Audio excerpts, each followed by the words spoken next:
Okay, so I don't know. Somebody came yesterday and was saying, I can't figure out how to get Statton's algorithm to work. And I don't know, having trouble. Well, a few people were having trouble translating the, I don't know, I think Memram's kind of style of writing OCaml is also a little bit idiosyncratic. Um, oh God, maybe I should just try to like open a new link. All right, because this page is not very big. Here we go.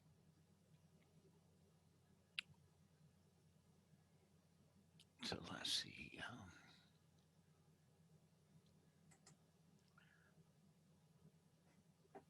So, I mean, if we go look at Statman's algorithm just real quickly, because I know a number of you spent time trying to get it to work, and then Finley figured out the problem, which is what I suspected was the problem, was that they were getting stuck whenever they had an implications in the assumption.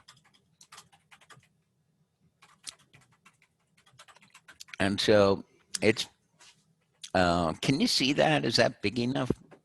You're not sharing yet. Ah, so you definitely can't see it, right? No, we see you in Oregon where you're not sharing right yet, so. Yeah, okay. So here we are. I'm looking at Statman's algorithm here. Much better. And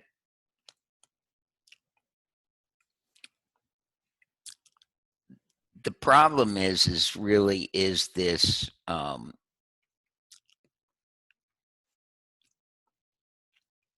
well, I don't know. Where do you see the problem? Is the problem in here? You want to, like, instead of putting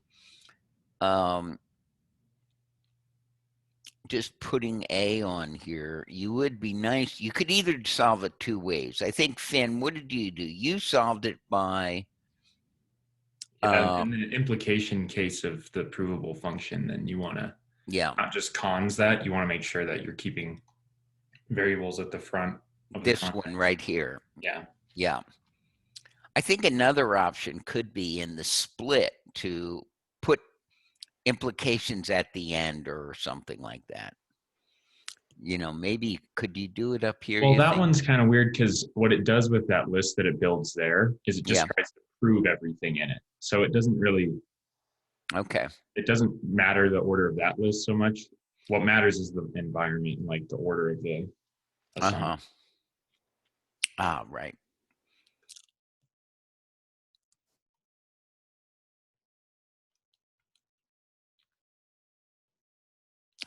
So this here, you look at A and you say, if it's a variable, you just stick it right on. And if it's an implication, you travel down the list until you find a spot where the next thing is not a variable, and then you insert it. If I just glanced at your answer, is that correct? Yeah, that's what it does. Yeah. So that's pretty interesting. Have you sent mail to Mimram? No. Well, you need to. I mean, he asked people to fix things, and it doesn't work. My first suspicion was that somehow the fact that OCaml was called by value and Haskell is called by name might be causing a problem, some difference. But that didn't really make sense because usually you go the other way. Like, I didn't run it in OCaml, though. I assumed it worked, although last night I was like, oh, I should program it in OCaml and see what happens, and then just get this code and put it into OCaml and see what happens. I guess you did do that, and it did the same thing. I don't know. Do I still have it here? Oh yeah, here's the code without his fix, and you know, I guess maybe my note really says it better in the announcement. Like some simple things, lots of interesting things are provable with it, but it misses some. So like this one is not provable because what happens first, the P gets put over into the context. And then the next thing that happens is P implies P gets put over into the context. But that's to the left of P.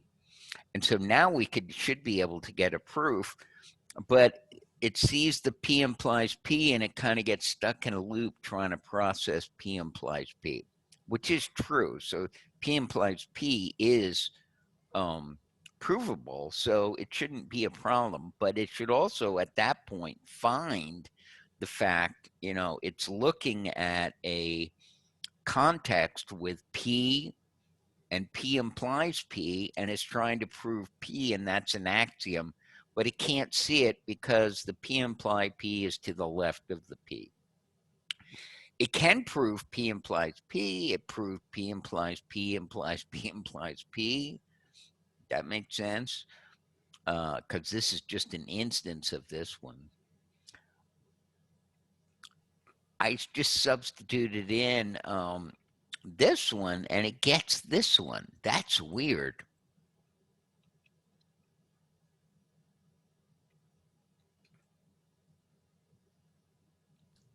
So anyway, I would say send mail to Mimram. Tell him, you know, tell him both his OCaml code and his Haskell, and it doesn't work in Haskell either. I think that's pretty cool. So when I looked at, let's see. See, he's using this also, this really, to me, kind of ugly OCaml style where, you know, you say over here,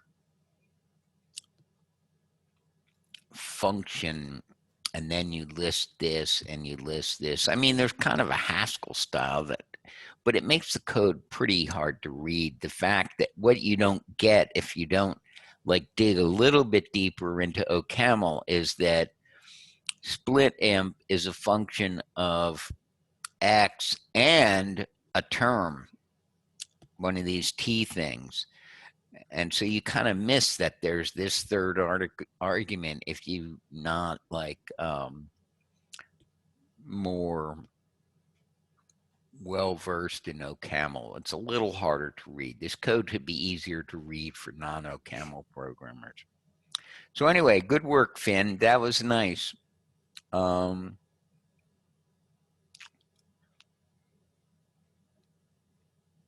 So we'll do some proofs today. Maybe we'll do that one. And we can see how it works in the sequent style. So, oh, this is interesting. I mean, kind of like out of desperation, I searched one more time and I found that there's OneNote for Ubuntu now. And I think, look at this, I can write on my iPad. This is what I've always wanted, to be able to write on my iPad and have it show up. So I've got my notes. It's a little bit of a lag, but I've got my notes here for today. You know, they're probably not enough for the whole time, but oh, what do I want to do? I want to go to the eraser and just erase this. Okay. So, you know, Wadler touched on this, and you've been looking at NJ, natural deduction, and I tried to, in the reading, skip the classical natural deduction part. And I also had you skip the sequent calculus, even though, as I said in Wadler's talk, I kind of prefer the sequent calculus. And I'll show you why. So, I mean, we'll look at the sequent calculus rules and see them. But this was Gentzen. It's not 1935. What did Wadler say it was? Is it 1928? Or 34, maybe? I forget. I try looking it up. I have the actual paper right here, but it doesn't have a date. You'd think in this book where they published all of Gentzen's works, they'd have, and this is a translation of the original paper. It's called Investigations into Logical Deduction, and it's probably,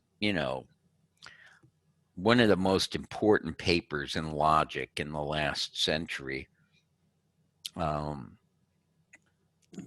Because he invented, we had those Hilbert style systems, and I did some proofs in a Hilbert style system, and it's just like you're always trying to work from the axioms to the goal.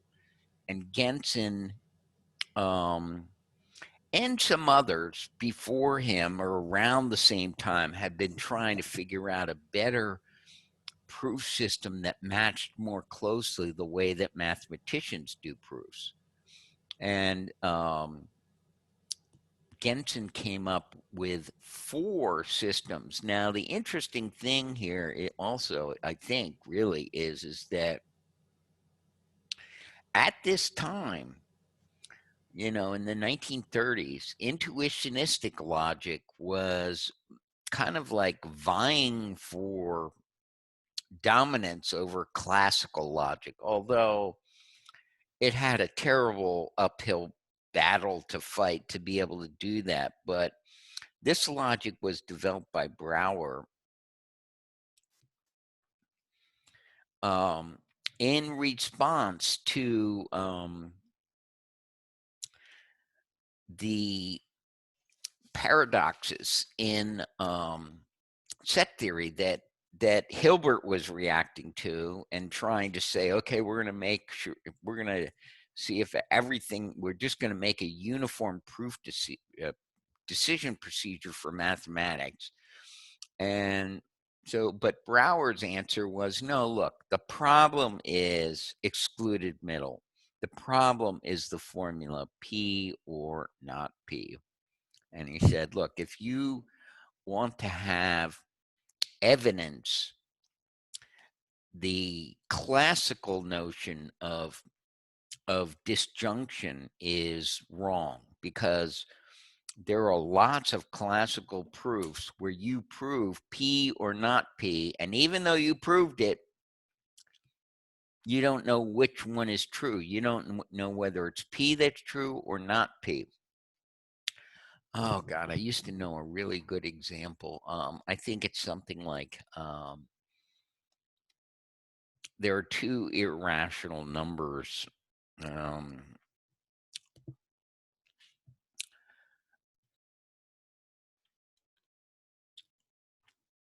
How does it go? Oh, something like 2 irrational numbers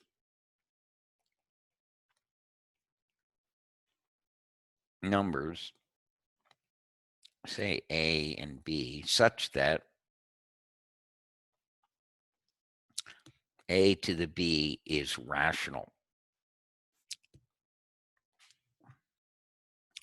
And so then you look and you say, okay, well, look, either the square root of 2 to the square root of 2 is rational. We don't know what the square root of 2 raised to the square root of 2 is. Or actually, maybe since then, number theorists have proved it. But you say, or if not, square root of 2 to the square root of 2 to the square root of 2 is equal to square root of 2 squared, which is rational.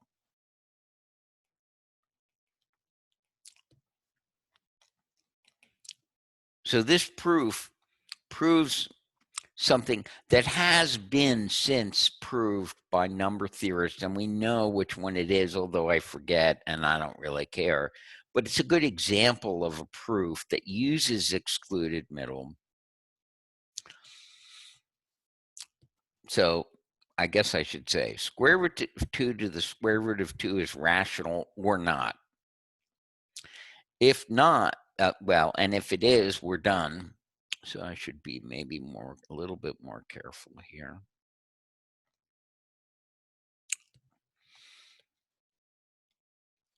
So if it is,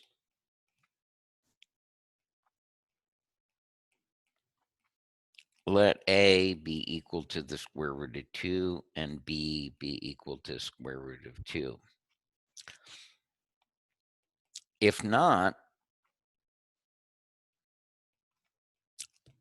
then let A equal square root of 2 to the square root of 2.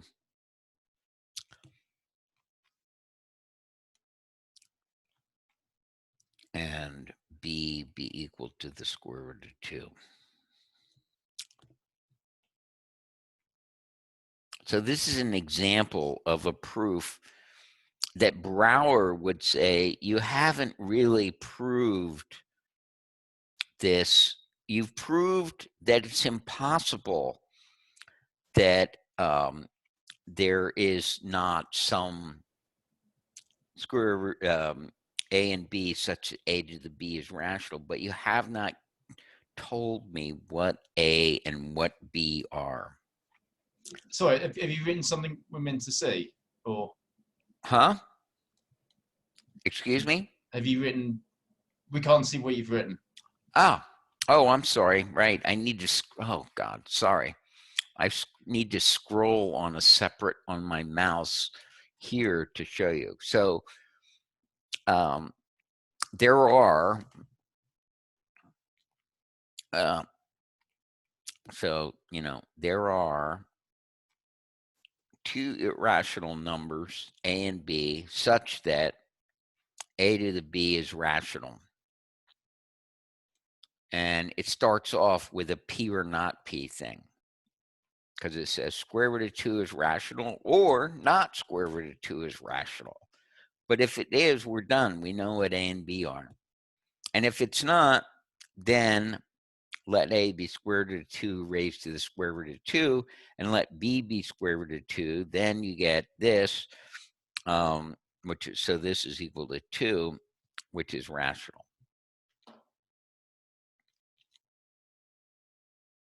And I mean, if you try to think about it, I mean, what is the square root of 2? 1.1413. It's an irrational number. It's a infinitely long expansion of decimal digits. And Brouwer would say, this is no proof, because you haven't really told me what the rational numbers are. Now, if you want to say it's impossible that there are two rational numbers, that it's impossible that there are not two rational numbers such that A to B is rational, he would agree with this. So this is proving essentially that a double negated version of this is true intuitionistically. So we'll try to talk a little bit more about that maybe. But so, I mean, the fact though that Gentzen was so, felt it was so important to do the intuitionistic versions of natural deduction and sequent calculus, as well as the classical logic version.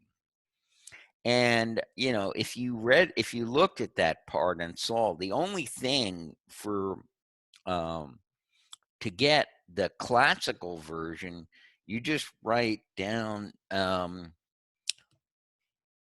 gamma turnstile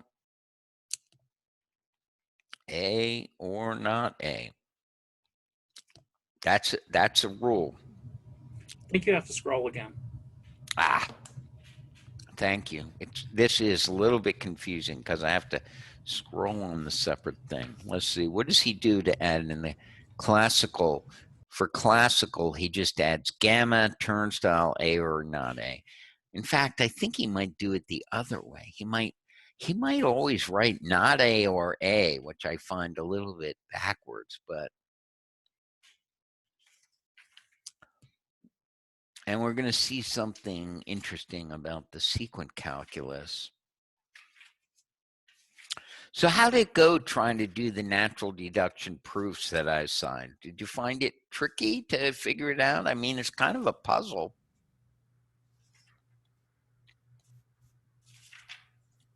Did it take much time?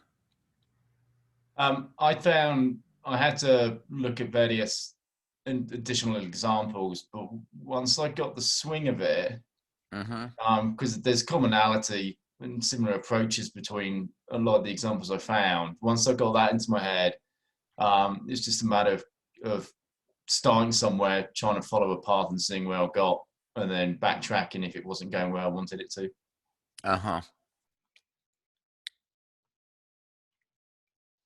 It takes some, and so LEM, that's the law of, he names the rule LEM, and that's the law of excluded middles. You just add this, and you can plug in any formula for A there, and you know that's true, and so you can reason forward on that. And then what I wanted to do today was maybe show you the sequent calculus for intuitionistic logic and how it relates to the thing that you did the homework with, the natural deduction.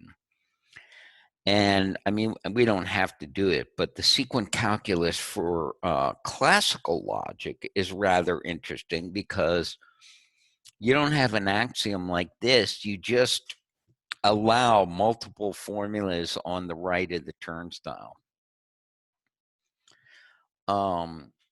So, you know, I wanted to point out that MIMRAM presents the intuitionistic rules in a kind of a hybrid form by calling gamma turnstile phi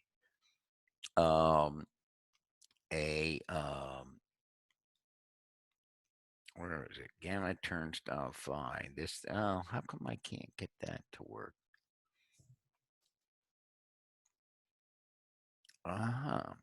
Okay, annotate. That's okay. I don't want to scribble all over this thing anyway.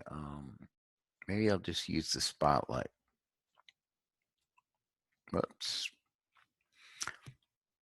This thing here, gamma turnstile phi. He calls a sequent.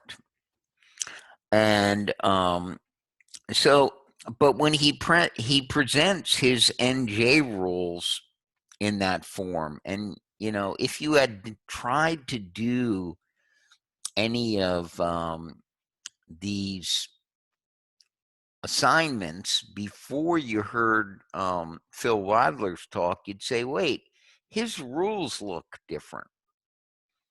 Like he's doing something different. The form of his rules are different.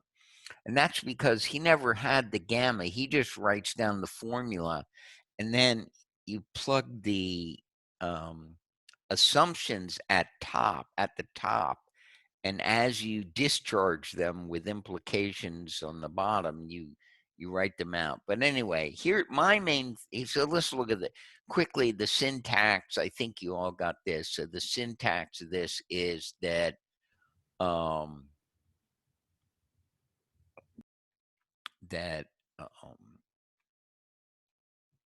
what happens with that? Okay, yeah. The syntax is that you either have a propositional variable, you have false, you have a symbol for true. Those are constant symbols in the language. You have not a, which is unary operation, which in the proof system you can see is the same as negation. And then you have conjunction and disjunction and implication. So that's the logical language that we have for these proofs. Now, what we don't have yet, and we couldn't add, it's very easy to add actually, is the rules for all and exists. And then you get first order logic. And Gentzen did all of those. He didn't just do propositional logic, he did first order logic. So anyway, these are the rules for NJ from figure 21 of MIMRAM's book. And these are the rules for LJ. So this is the sequent version is the L calculus, and the natural deduction is the N. So I'm still confused, and I mean, the answer that I got from Wadler was there's less writing And okay, maybe that's okay. But that's a reason anyway. So what I hear, though, from philosophers is that this captures, especially without these sort of pseudo sequence that Mimrams introduces, philosophers seem to think this captures the essence of human logical thinking. And if you have trouble using these rules, then you really can't think very clearly. And I'm telling you, if you take, let's see, let me scroll back up a little bit where I have a little more space over here. If you think of kind of like, if this is the set of all formulas,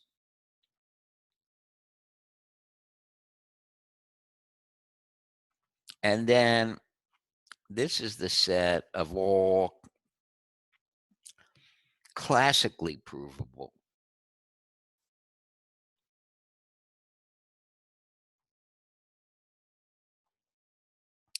Well, we know that, you know, like we can't prove not P or not P. Well, I mean, we can't prove near P or not P, is what I meant to say.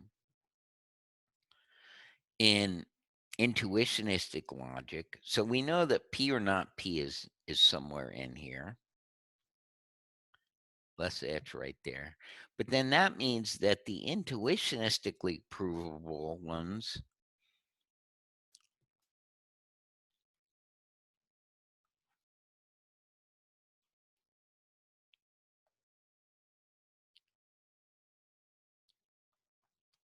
are smaller. And in fact, there is no intuitionistically provable. It's not like it's not like there's a point out here. There's something that you can prove intuitionistically that you can't prove classically. Okay, so now there's a big caveat on this thing that I just showed you, because I show you this and then you go like, oh, well, wait a minute. Intuitionistic logic is not very strong. It's weaker. But then we're going to see that it's actually, you can prove all of these things by, I'll show you in a second. But if you take one of these formulas out here and you take the classical rules, so if you take, you know, not NJ, but LJ,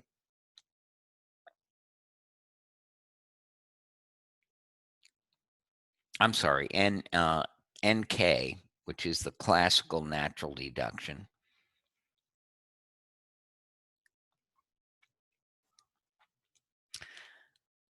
So, oh, no, I don't. What is this?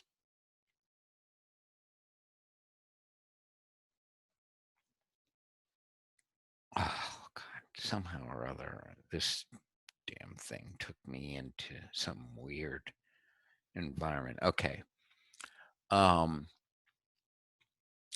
So if you look at a point out here, like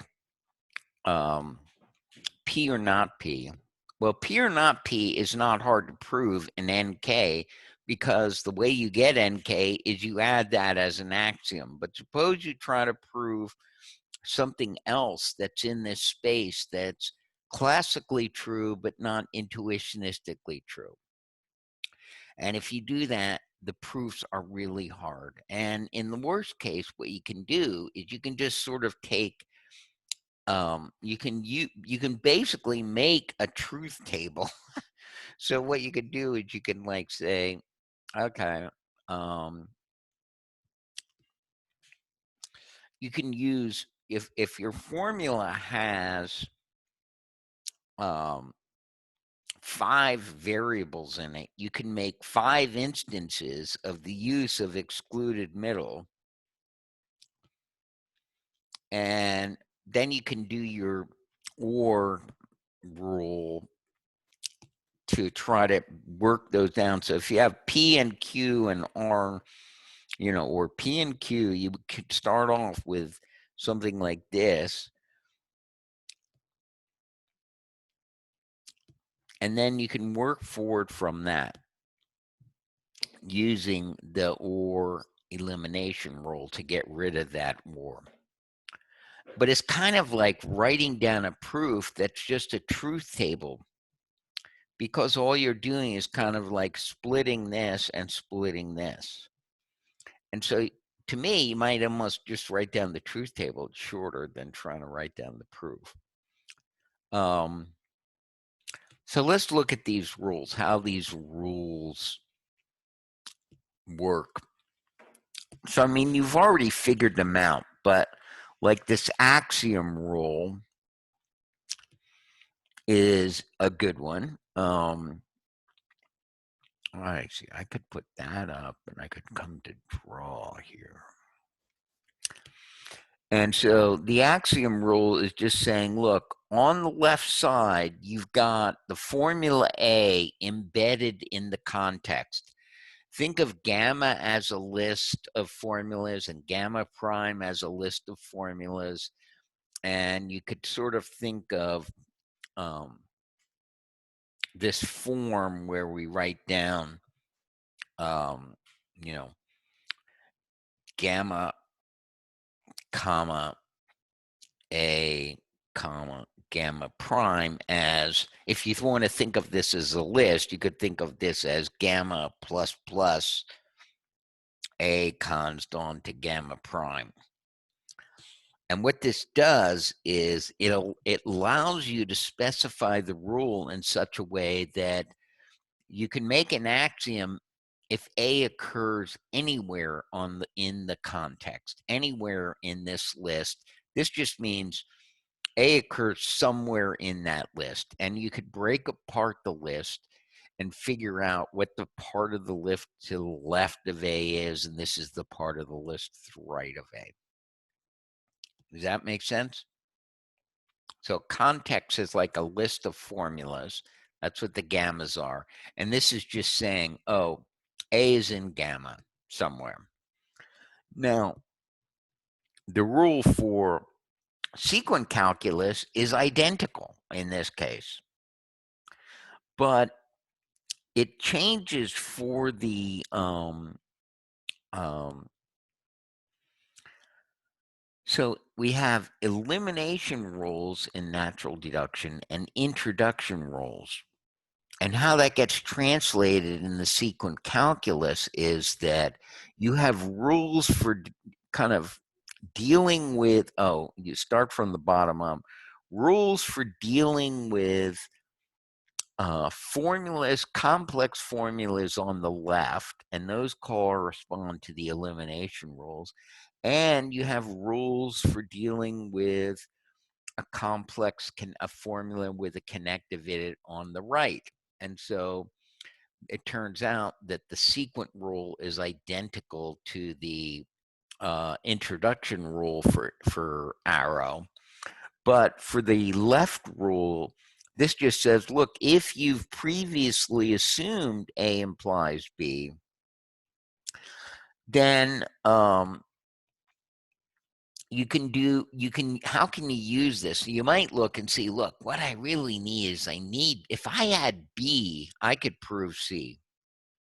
So how could I get B? Well, we know from modus ponens, if I know A implies B, if I could prove A, then I know I can use B.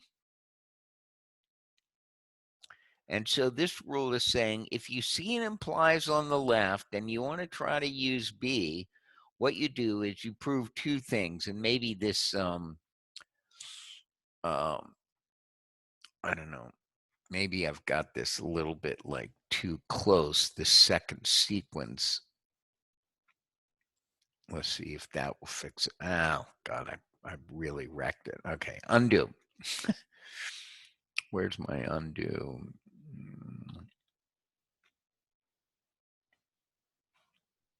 Can I just type Control Z?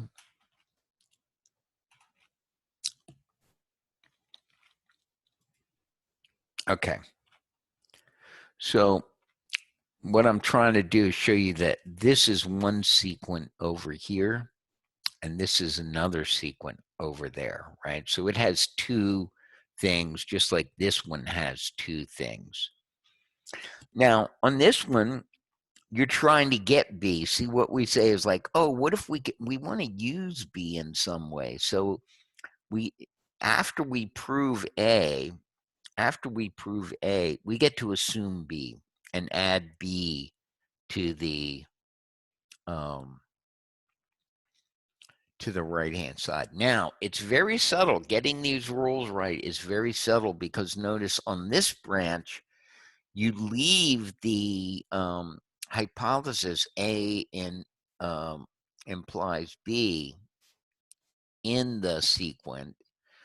And on this branch, you can get rid of A implies B and just replace it with B. So that's kind of a subtle thing that's going on in that rule. Now, the advantage of doing the rules in this sequent form is, and I think the thing that makes natural deduction proofs a little bit more difficult is that in a sequent proof, you can always work backwards. You can always look and apply the rules and you just keep working up. Whereas in a natural deduction proof, when you get something that you want in the context that you want to use, you write that up above as an assumption, right? So well, maybe we'll look at one of Memram's proofs in a minute, but I don't know. So the AND rules, the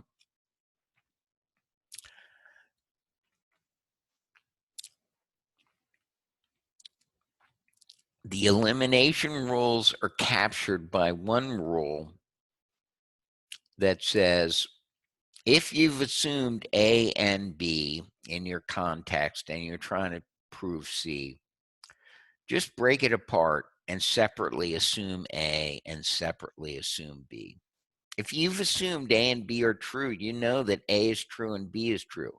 So the things in your context are the parts that you've assumed to be true. And if you assumed A and B, then you know A is true and you know B is true. So that's kind of the soundness of this rule informally.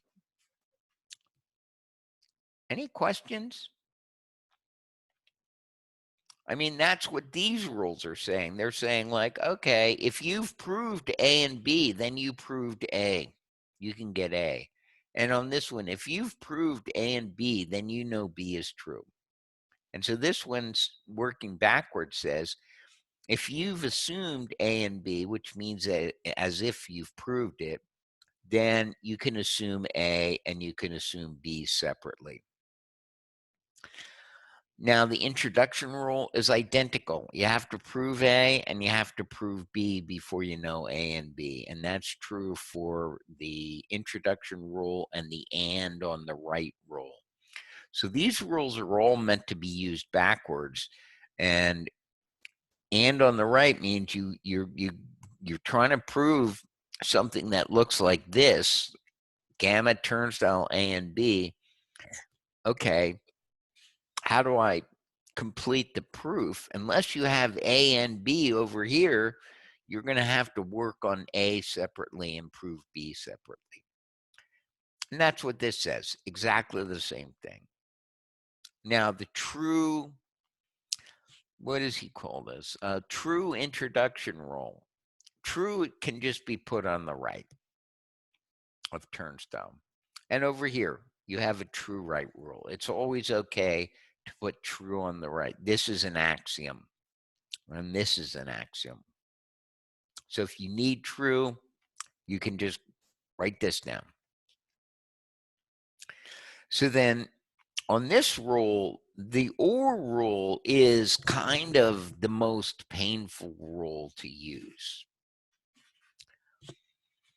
And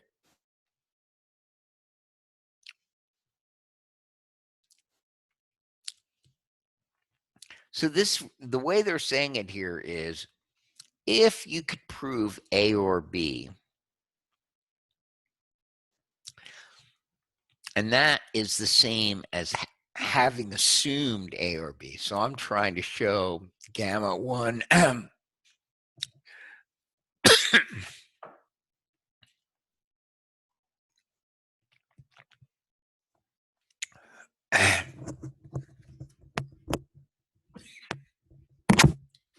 be back in a minute.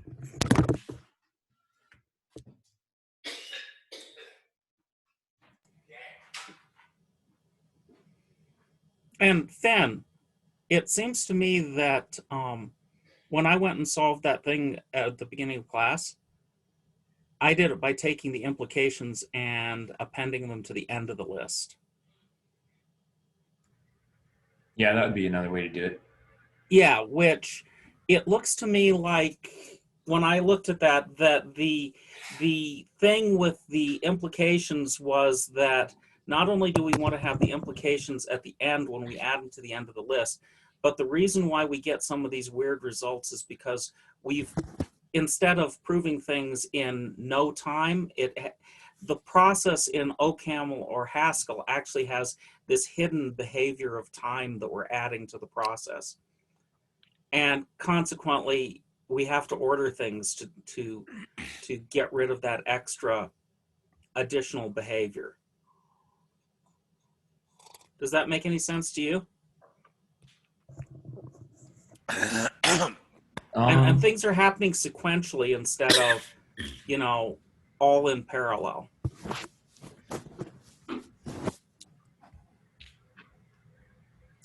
I didn't hear the question. Oh, I was talking to Finn about the homework. So this wasn't directly related to what you were working on. Okay. We came up with different ways of solving the same problem. So.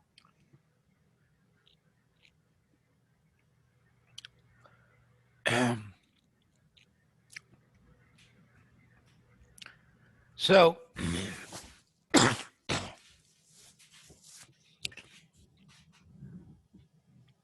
here's, oh, excuse me.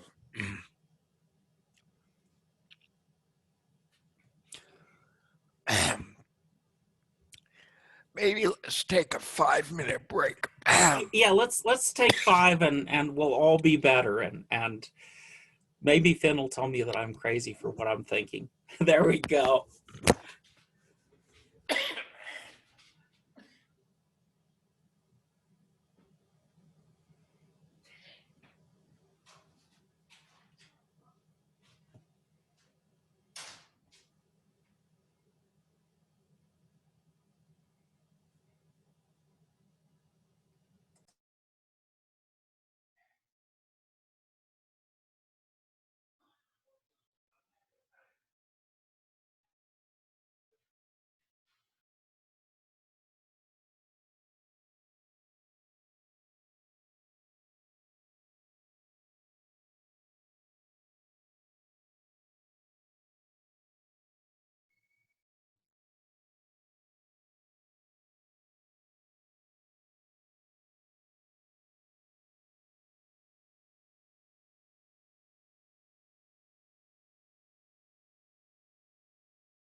Whew.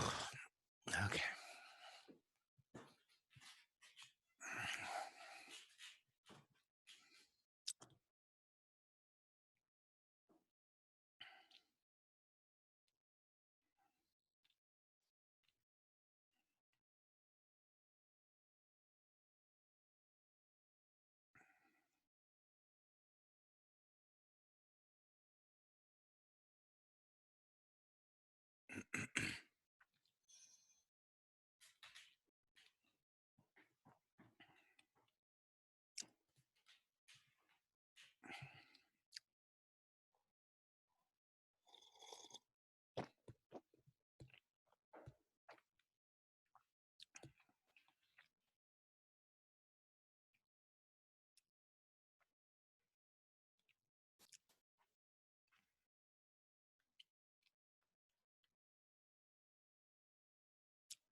I don't know. My wife is painting all these rooms. I think the paint is getting to me, maybe. I was teaching 2150 last year, and a friend of mine who's Indian sent me some food, and it was before class, and I ate it, not realizing that it was really spicy. Uh-huh. And the it was just when his class was supposed to start, and I got the hiccups. Uh-huh. And then Oh, somebody else hiccuped in class, and this is before the pandemic. And I said, "See, the hiccups are catching," and I had to leave the room for a couple of minutes. hmm. Man, my face was red. It was so spicy. Oh Wow. goodness. Yeah, I had to leave the room and go get some water and come back, and I started class a few minutes late. But I don't think I would make that same joke today, but these things happen. Oh, yeah. Yeah, it's like, the world just impinged upon what I'm trying to do, and it just is. It could have been a lot worse than just hiccups if it was really, really spicy. Oh We won't yeah. go down that one. Well, this person is I've had her food before, and it's I usually eat spicy things without trouble. This was really hot. So All right. Well, I think I can continue. Although I'm not sure. Sure. Oh. Eh, ah.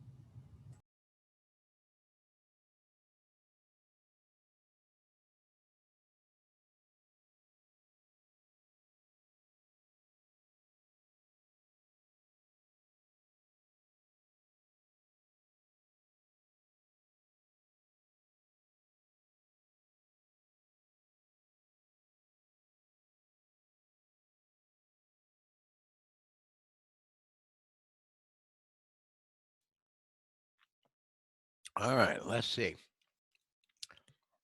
So I don't know the reason why is or so difficult is intuitionistically you have to um,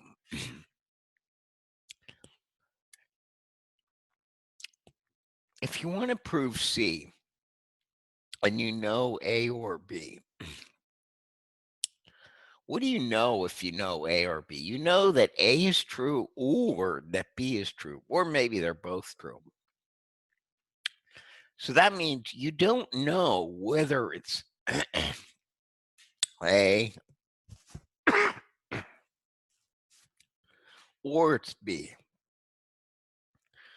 So if you can prove C from both the assumption A and the assumption B, then you've covered both cases.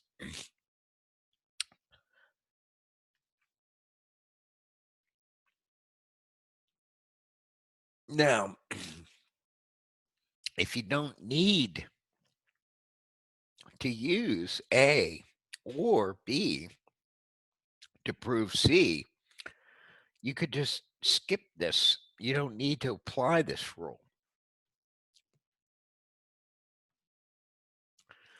And if you prove A, you can prove A or B. And if you proved B, you've proved A or B. And those are the same as the rules for the right rules for the sequent calculus. In the sequent calculus, if you've ever get bottom false on the left, you can prove anything. So this is an axiom. Here, if from A, you can prove, if from bottom, if you're going forward, you could say, if I could prove bottom, I can prove anything. So usually you're using this one in a forward direction. You've proved bottom, and now you're able to get something that you want.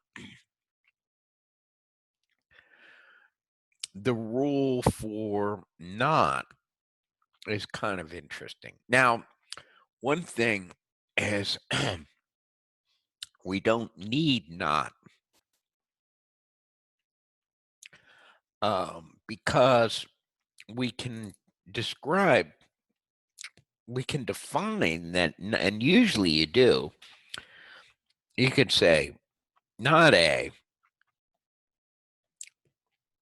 is by definition A implies bottom. So if you have if you have false, you don't need not. And if you look at these rules, you can see that these are what he called someplace else admissible rules. We could derive the rules for not if we interpret A, not A, as A implies bottom. And you can see that, like, am I going to be able to get it? No, it's just out of the range. So here's the rule. So if you have A implies bottom on the left, then if you can prove here, this will disappear, right? Because you will assume bottom, and the bottom axiom says if you've assumed bottom, then you're always okay.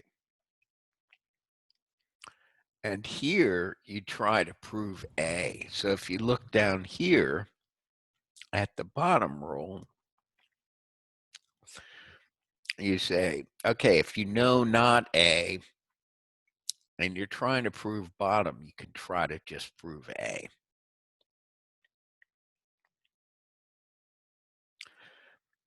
And similarly here, this is exactly the implies on the right rule. If this is A implies bottom, then what do? You assume A and you show bottom.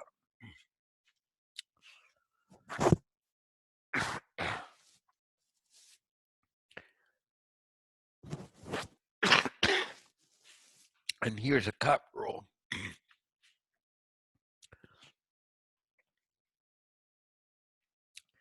If I can prove the cut formula C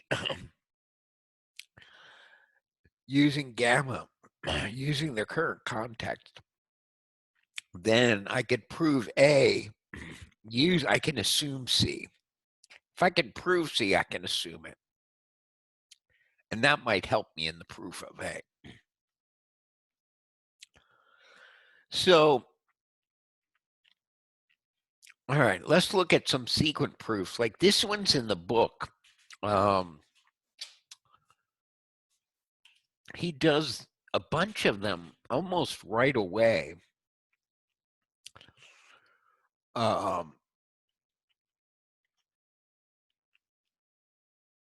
thought I brought this up.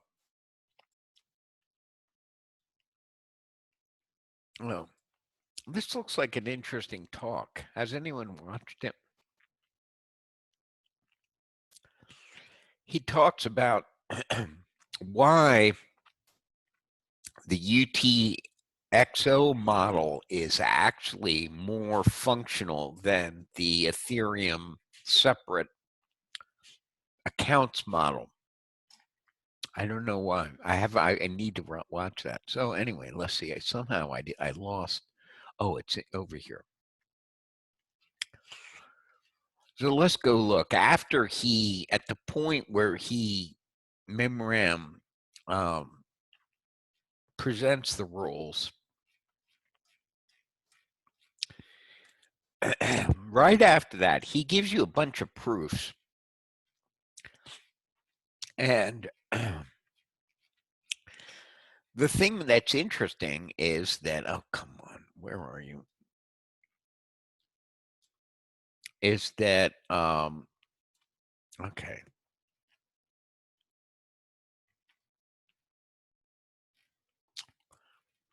He gives the language.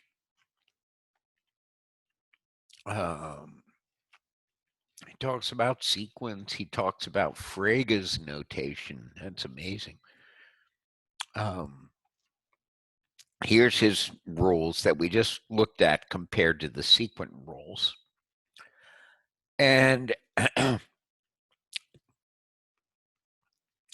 then he proves some facts like, okay, A or B implies B or A. All right, that one's easy. And that one is, but still, you're kind of like,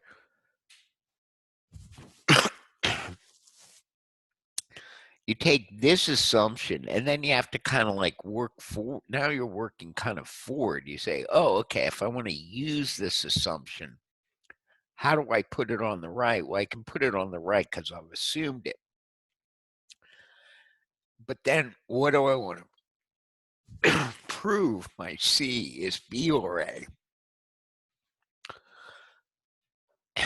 And here I get A to prove it, and here I get B to prove it from this assumption. But I still have to then go in and work forward from the axiom that, okay, A is provable because it's been assumed on this branch, and B is provable because it's been assumed on this branch.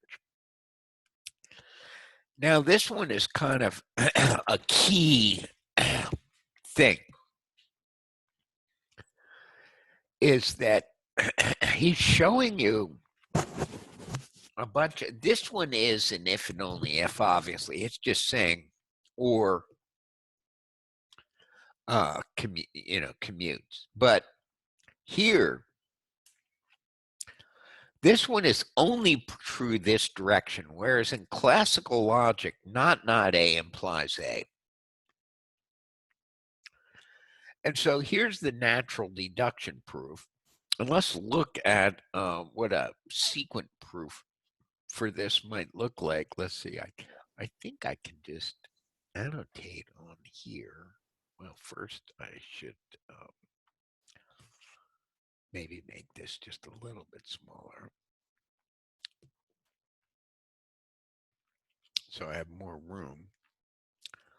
And so what does the sequent proof for that one look like? I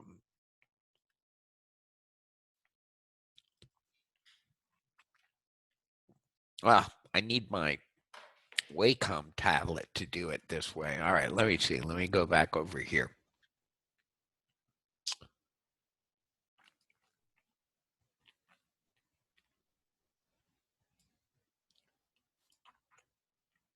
Come on, OneNote.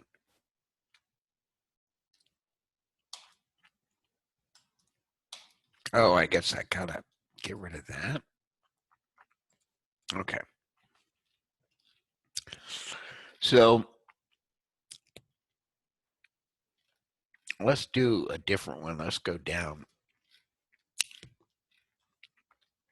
We'll do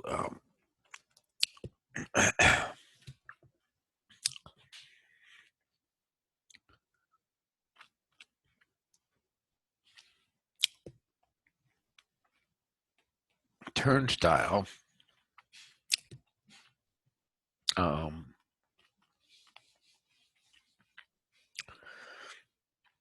A implies not A. And so the implies on the right rule just says, okay, assume A and show that not A.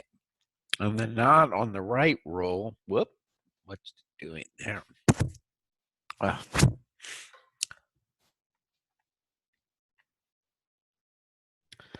The not on the right rule says, take this formula and flip it to the other side. So I put not A over here. Oh, God. My nose is just running like a...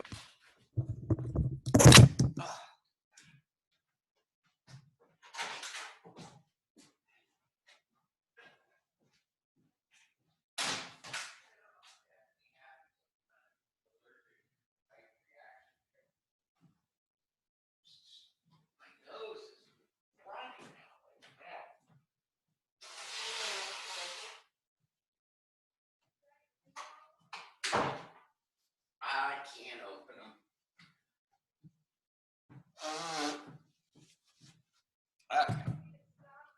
No.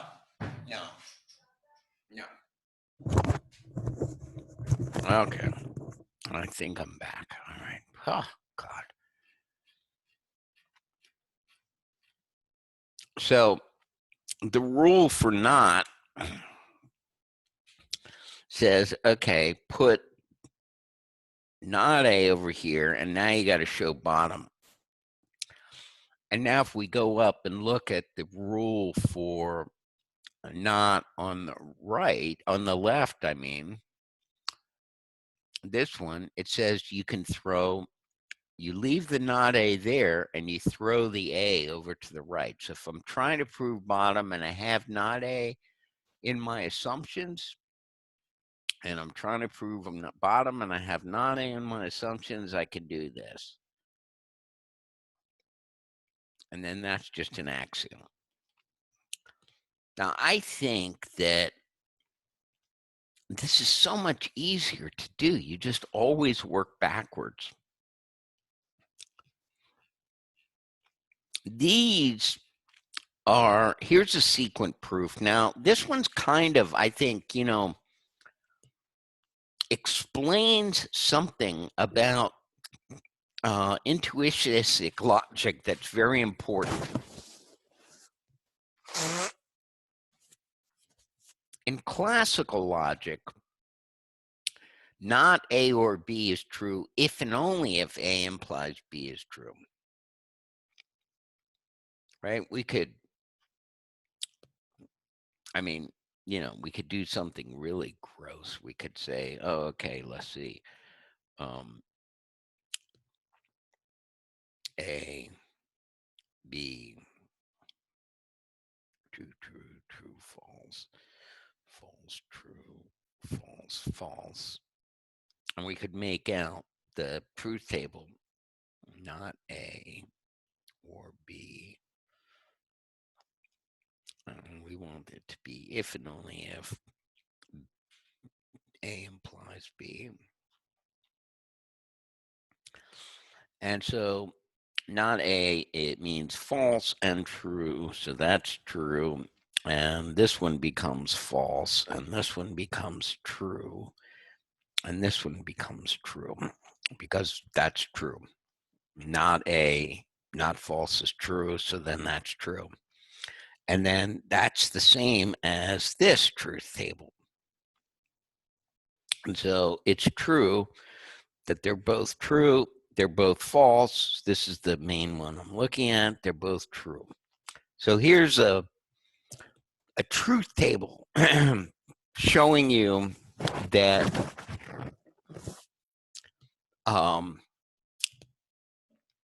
this is an if and only if in classical logic, because these are models. The Booleans form a model for classical logic, and here's a semantic argument that this is true if and only if this is true. But you can't prove it the other way. So here's the sequent proof. First of all, if you go back, if we went back to Mimram and look at his proof of this, first, maybe let's look at his proof of this. It gets kind of small. So I think I could blow this up maybe. Okay. He says, this one's provable. But it's so interesting to me that he doesn't note that the other direction is not provable. I think it's kind of odd that he doesn't say here, but notice that the other direction is not provable. And this one is also contrapositive. It goes this way, but not the other way. So his proof here is, okay, you know, implies introduction. That means you get assumed not A or B. And then he's got A implies B, so he does implies introduction again. And now he's got A or B and A, and he has to show B. And so now he assumes not A or B. He pulls that out of the assumptions, and that's an axiom. And then over here, both of these branches, he's going to show B. So he's got all this stuff. And so what is he doing here? So then he has to do, oh, he's going to prove not A and A, and then that lets you assume anything. Although that's funny because in his rules, I think he has to prove bottom first, doesn't he?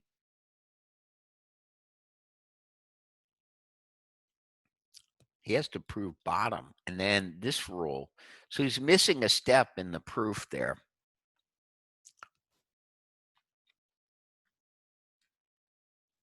Because he just goes directly. I mean, you can rewrite this rule to work this way, but he really needed to go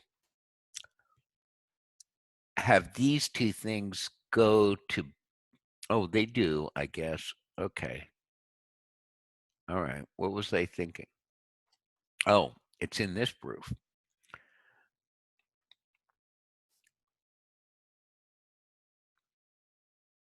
Here, he's trying to use not A. There should be one line inserted below this where you've got this thing bottom and then you get B. Somebody double check me. Am I wrong?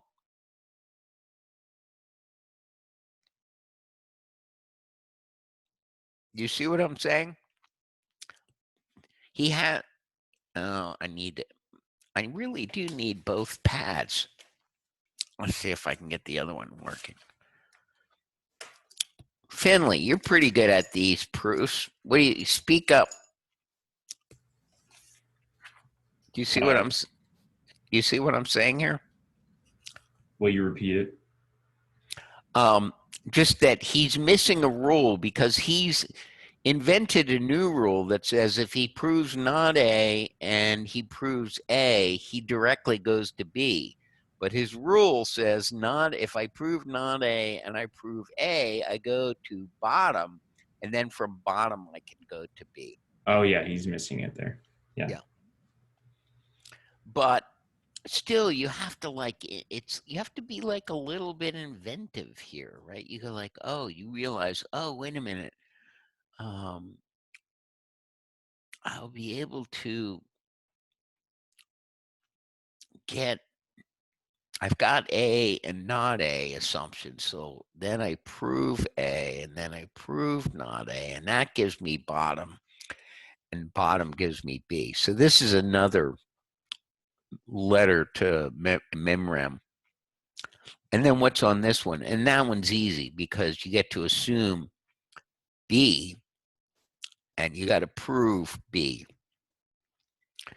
So anyway, I think that this proof is much harder to do than this proof here, because in this proof, you only work backwards.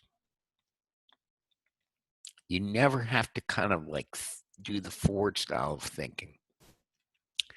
Now, if you try to prove the other direction, here's what happens. Like, okay, you apply implies on the right because there's the principal connective. So that means pull this over here and put that there. And then you could say, all right, well, I'm going to either have to prove a or, I either have to prove not A or I have to prove B. So let's try to prove B. So we have A implies B and we're trying to prove B. And so then you say the only connective left is implies, and from that says, okay, I could use, this helps right over here, right? If I could get B, oh, but this should say A over there. That's a typo. Where's mine?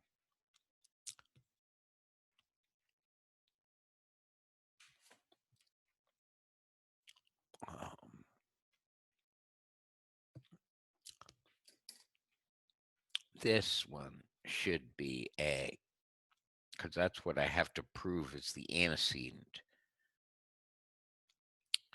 But now I get stuck kind of in an infinite loop. I go like, oh, okay, I got to prove A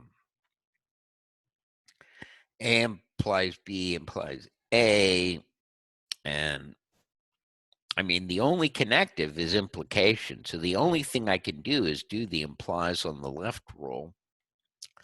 So this one here was implies on the left, and this one is implies on the left. And now I got to prove from A implies B. I got to prove A. So, oh, I get to assume B over here. I got to prove B turnstile A. I can't prove that. That's completely unprovable. So it didn't work, you know, when I try to prove B. So let's go back and make another try. Let's try to prove not A. And if you try to prove not A, you end up in a similar situation. Now, we haven't really tried every possible permutation of proofs. Like we had, the only rule that applied here at this first step is implies on the right. And then we do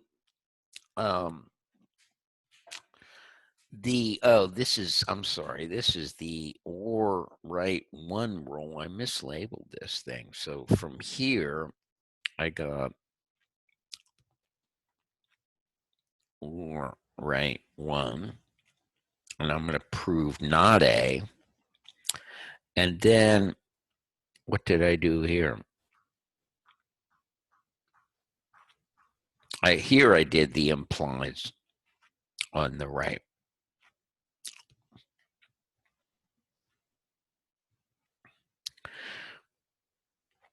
But again, you can't get to You can't get to a proof. Like this one, for example, here, you can never prove false. So this is completely blocked. This one's blocked because you end up getting stuck in a loop where you're trying to prove the same thing over and over and over again.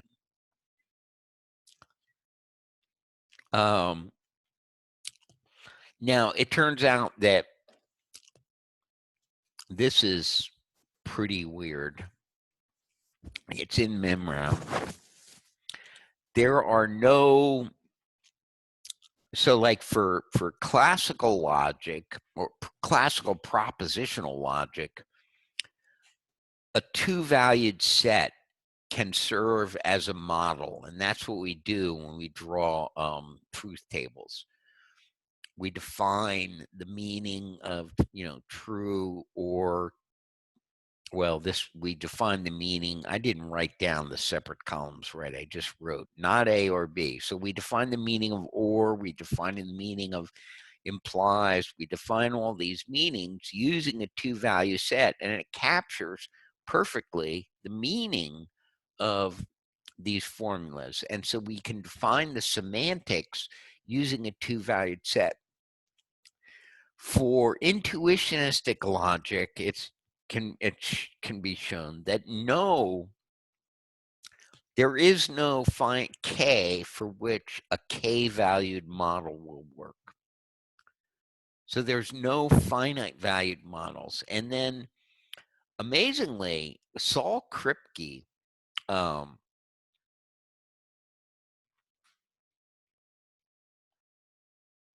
is a philosopher at Princeton still, I think.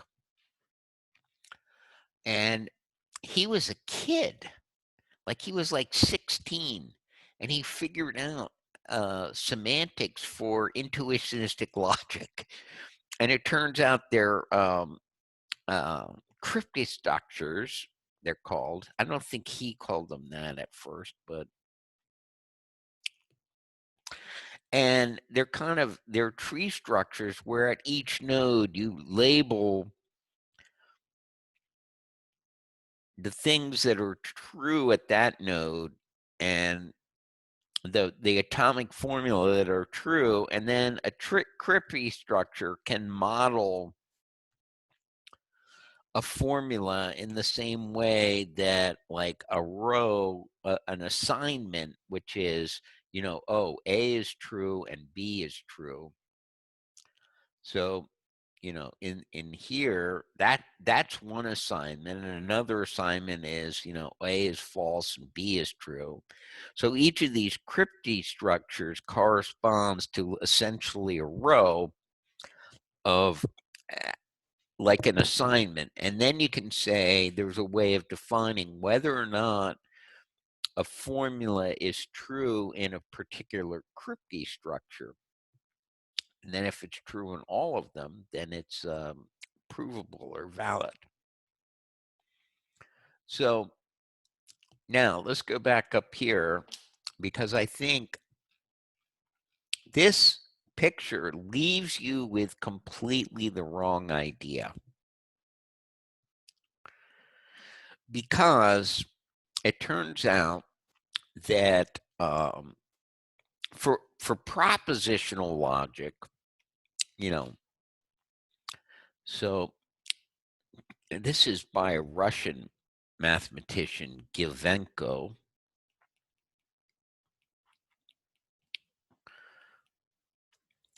Double negation translation.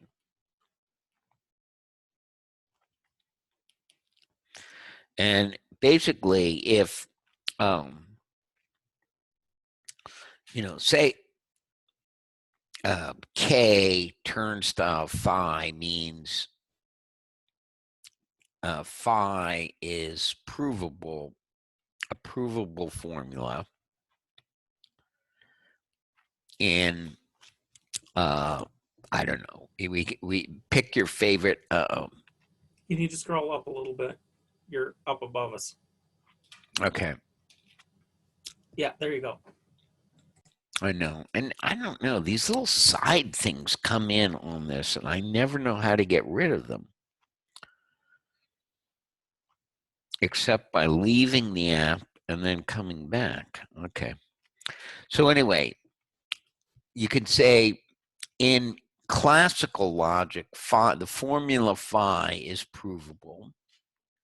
So we could say like in LK or NK, and then we can write int turnstile phi means phi is provable in LJ or NJ. So intuitionistically provable. So this is classically provable. K is classically provable. Int is intuitionistically provable. And Gilvenko's theorem says that, if K proves phi, and it's actually an if and only if, K proves phi if and only if int proves not phi. Come on. There you go. So this is crazy. So that means that, and Mimram showed you one of those. Like for example, in this thing here, I'm saying, okay, P or not P is one of these formulas that you can't prove that formula intuitionistically. You can't do it. And you can use Kripke models to show that it's never true. But you can prove, let's see, let me scroll up so I have some room. You can prove not P or not P. And the rule for not on the right, whoops, says you got to prove not P or not P turnstile bottom. And then we have a not on the left, whoops, not on the left rule that lets us keep this over here, P or not P, and says you got to show P or not P. And so which one do I want to try to prove? Probably not P, yeah. So I think I'll say, okay, prove not P, because the or on the right rule says you got to pick one of these. So I'll pick the second one, and I still have not P or not P. And now I could do not on the right, and I get not P or not P and P. Oh, come on, what are you doing? My thing one, oh, I must be in some kind of mode. I don't want to be like that. Turn that off. I was trying to draw boxes and figures. And so P comes over, and now I have to show bottom. But now I can do the not on the left rule, and I know P, and I have to show P or not P. And so I can do or on the right again and say, okay, P turnstile P, and that's an axiom. Now, to me, this is a pretty, first of all, I mean, I can just write this proof down by following the rule. There's no thinking. If you look, he has a proof of this somewhere in here.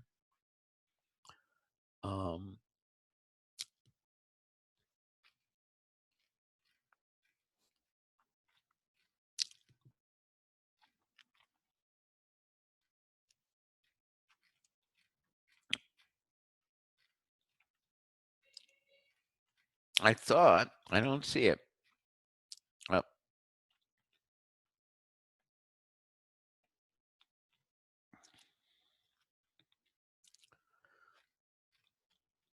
Anyway, he does somewhere in here is a proof of not pure, not P or not P, not excluded middle, or LEM, law of excluded middle stands for LEM.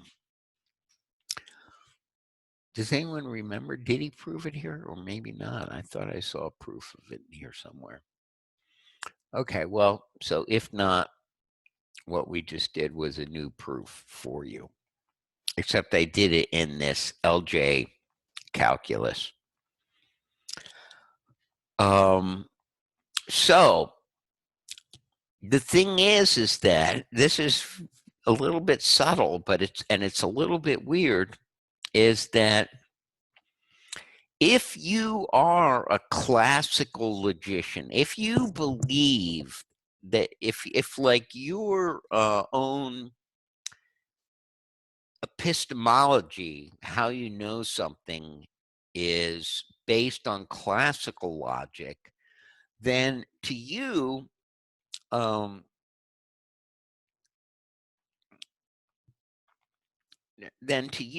formula not P is true if and only if P is true. You take it as exactly the same thing. It means the same thing to you.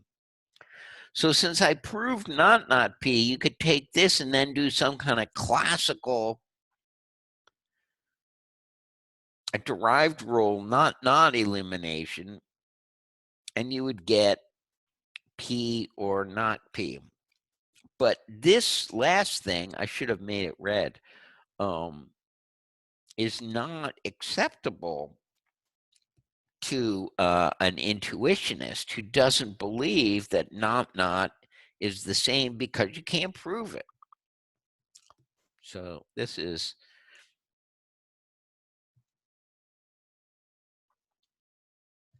classical not elimination, and that's perfectly valid as a derived rule.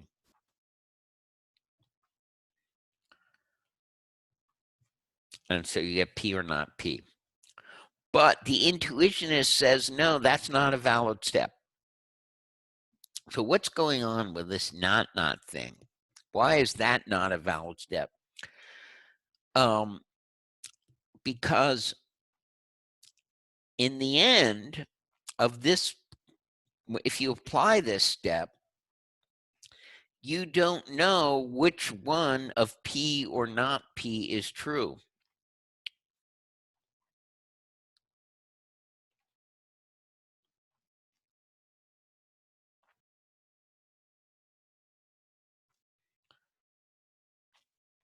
So which of the two of, I got to move over a little bit. Well, it's not letting me. Oh, there I go. So at this point, you don't know which of the two of P or not P is true.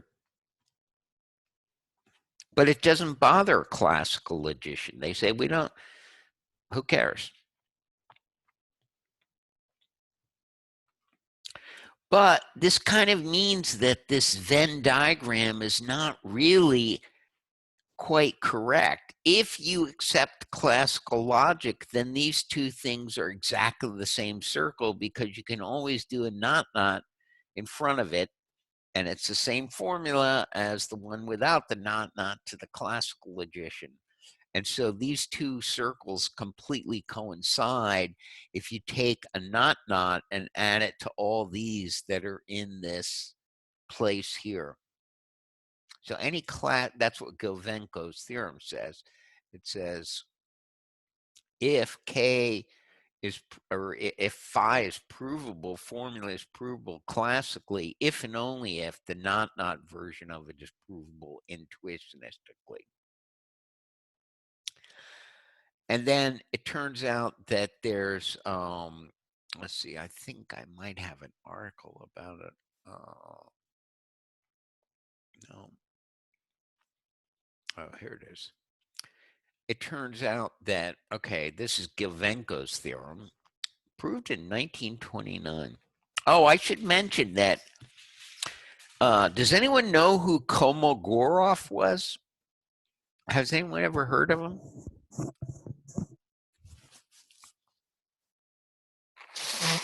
I have. Yeah. What do you remember what he did? What I learned about was Kolmogorov complexity. Ah, right, right. They named a whole complexity theory after him because he worked with that as well. But he invented like the modern axioms that we use for probability were Kolmogorov's invention, and he was a constructivist himself. And then there were students in Russia. I wouldn't be surprised to find out that Gelvenko probably was a student of Kolmogorov.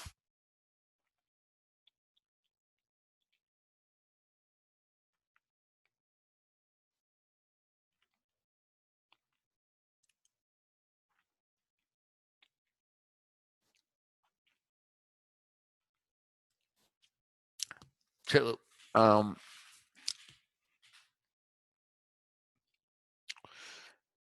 what Gödel and Gentzen, who invented all these LJ, NJ, ND, and NJ, the different proof systems we're looking at, the two of them discovered this translation, which works for formulas with quantifiers to translate formulas to essentially do exactly what Gelvenko's theorem does, except now it does it for first order logic. And then there's other interesting ones. And then, God, there's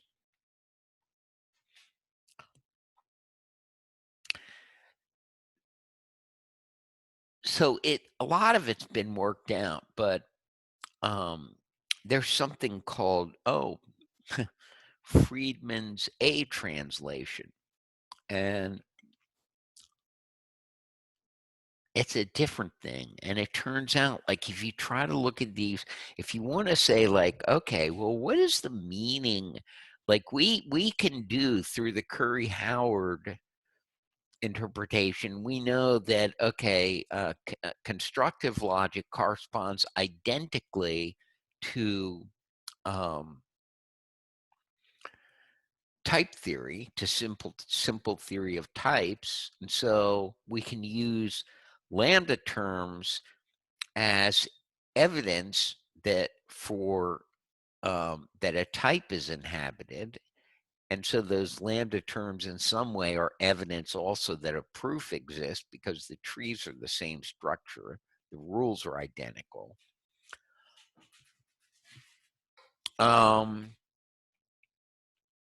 So can you use, like, what happens if you try to do like a Curry-Howard thing to these translated things? And I don't know, there's a lot of really interesting results. Oh, right. There's the Kuroda translation.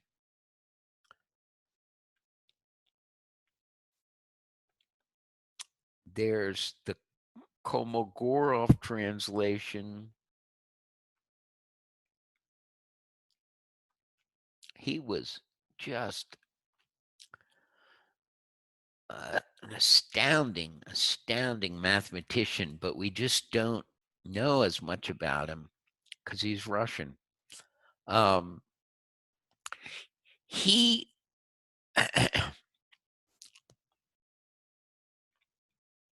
I think he also made one of the early definitions of what tried to define randomness.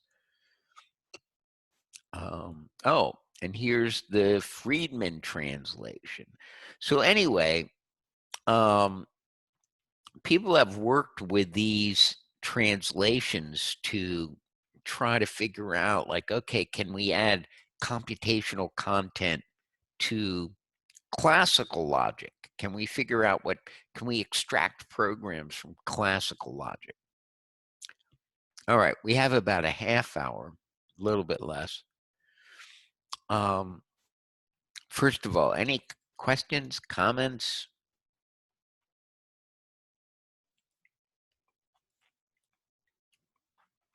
No?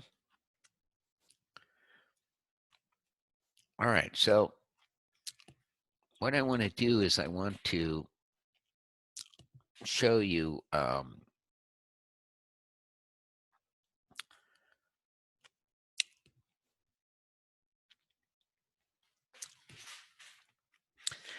the idea, which is quite similar. Kleene did this, right? You remember like the Kleene star operator, which defines that he's maybe most well known in computer science for Kleene star, you know, sigma star. It's a star operator that we use in regular expressions. So it means, you know, uh, all strings, including the empty string. So this is, you know, the set of epsilon, and then, you know, whatever. If this is, you know, A, B, C, D,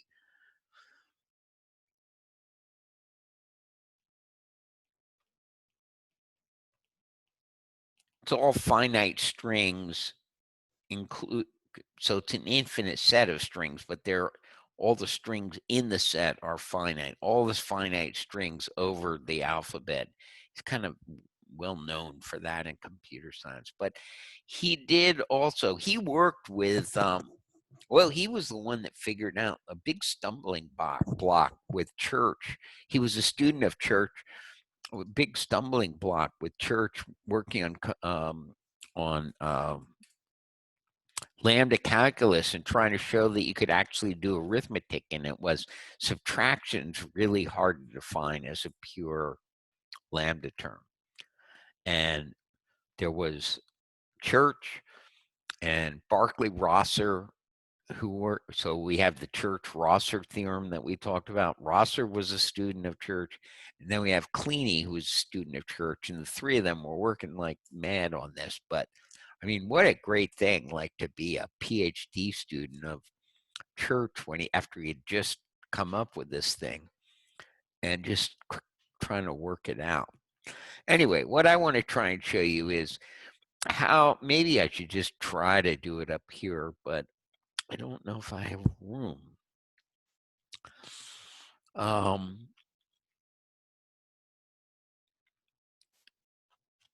Okay, I don't have room up there on those, but look, let's look at the axiom rule.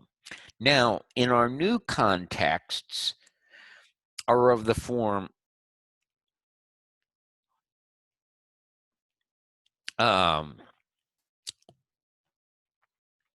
x sub I colon phi sub I, where phi is a formula and x sub I is a variable. So we're not just going to throw the formula to the left. Every time we put a formula over, we're going to add a variable, a name, so that we can refer to it. So then that means that, you know, your axiom rule looks something like this: x colon a comma gamma prime term style a. You're trying to prove a. And a realizer for this, or a term that shows this, is, we can say the extract term that proves this is x. So we're kind of like pointing back to the name of the thing. So this is the axiom rule. And then we can say, what's the implies on the right, let's do. So if I have some gamma turnstile, I've got A implies B. I take gamma, I add x colon A to it, where x is new.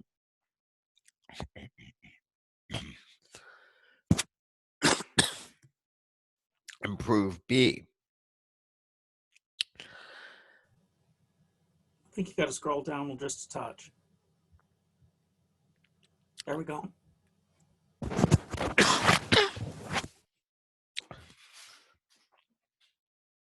And if the extract of this is some term t, the extract of this is lambda x dot t.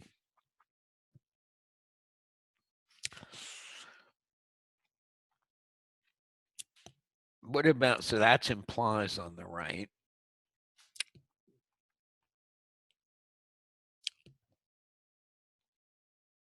Suppose, and oftentimes people will label something like this, like f is the label on A arrow B because it's going to be a function.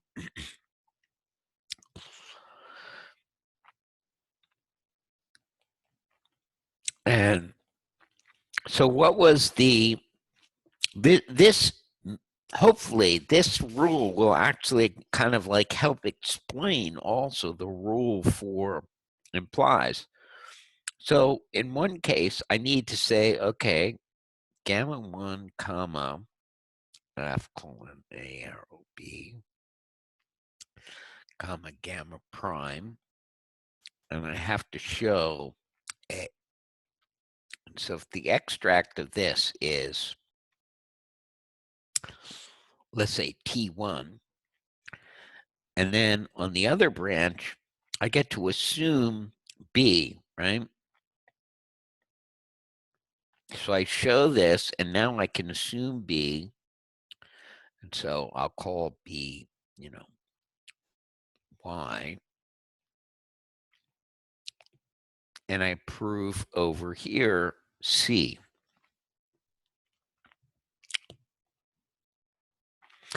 So what's the extract of this? Well, I'll call it T2. So I've got a T1 and a T2, and now, so what's the extract of this? Well, it's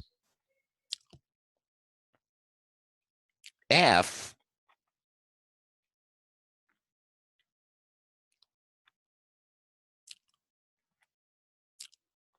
applied to T1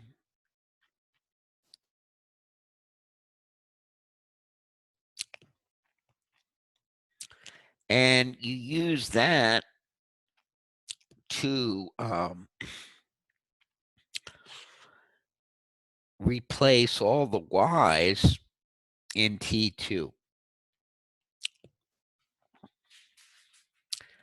Because y is b, and if I apply a function from a to b to something of type a, I get back something of type b. So this thing here, this thing here is f of T1 has type b, and y, we can clearly see here, y has type b. And so what was the evidence for B? The evidence for B came from proving A and then applying F to whatever the evidence for A was.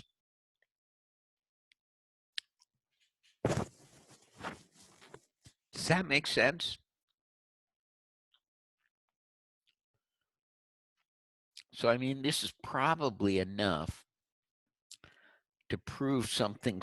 If we can think of, somebody help me, think of something interesting that will require us to use the left and the right implication rule. And what's a formula? So I mean, it certainly has to have all right, so those are our rules. I wish I could figure out how to zoom on this. Maybe, does anyone know? View. No. Tell me what you want to do. Okay, zoom.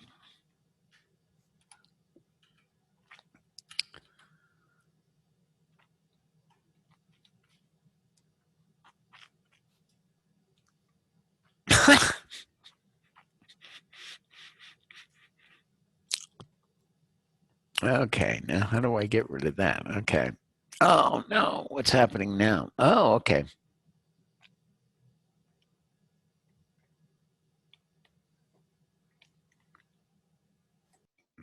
All right, whatever.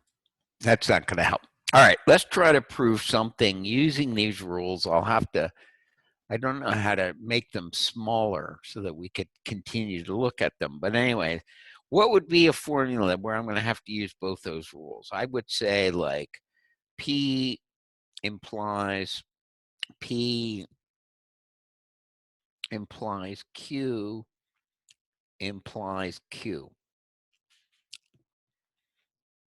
And what's this program going to look like? What's the extract of this? Well, I'm going to say P is X, and then I got P implies Q implies Q, and I'm going to have some kind of extract there. So the proof rules you work up, and then the extracts are sometimes what we call synthesized attributes. If you've ever heard about an attribute tree or that an attribute grammar. This is like an attribute tree because the proof rules help you work up to build the extract terms from the smaller proofs with the axioms. Okay, so that was implies right. And then I got to do implies right again. And now I get X colon P, and I'll call this one, oops, this is P. I need my parentheses there. And so I'll call that one F. It's a P arrow Q. And I got to show Q.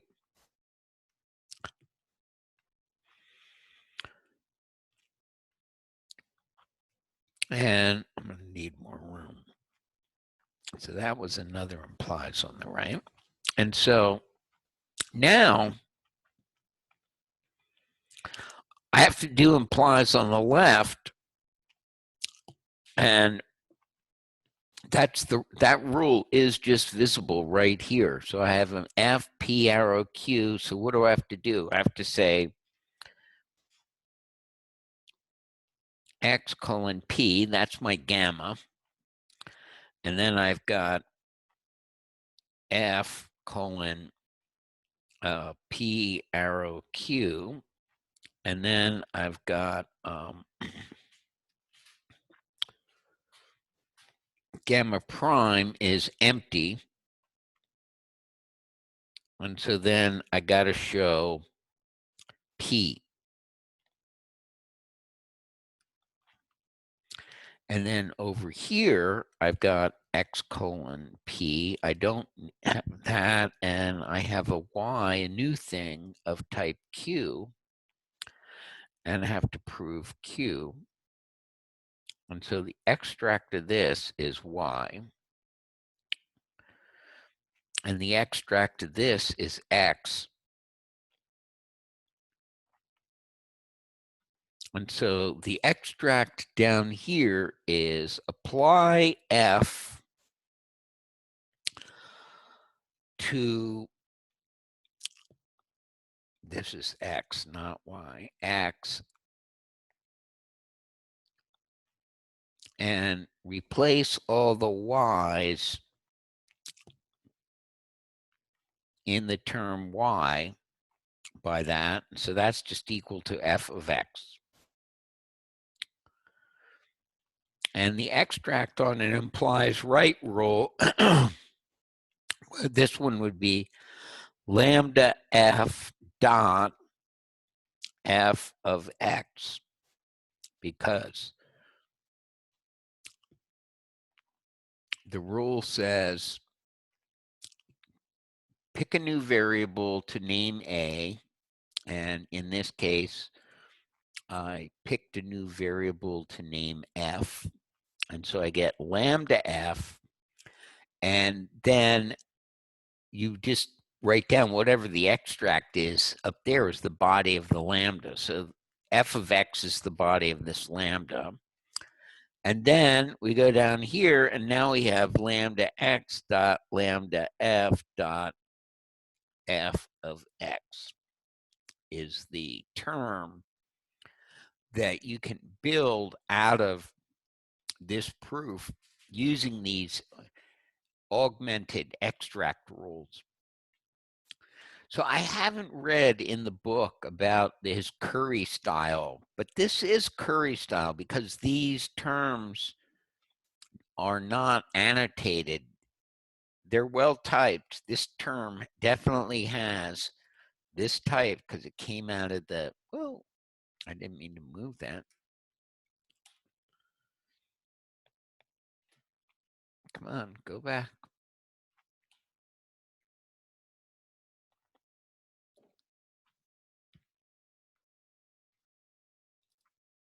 What is it doing? Okay, for some, I grabbed it and put it over there. All right, I think I can fix it on here.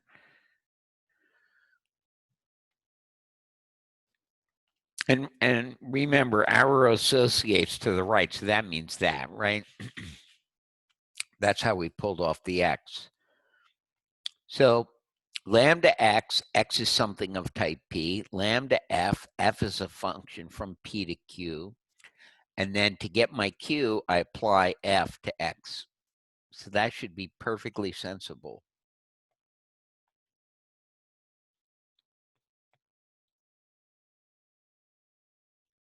Sujan,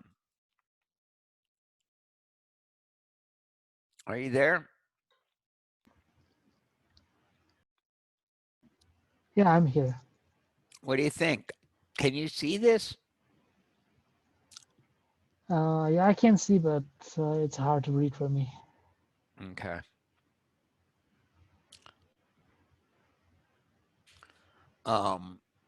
Okay.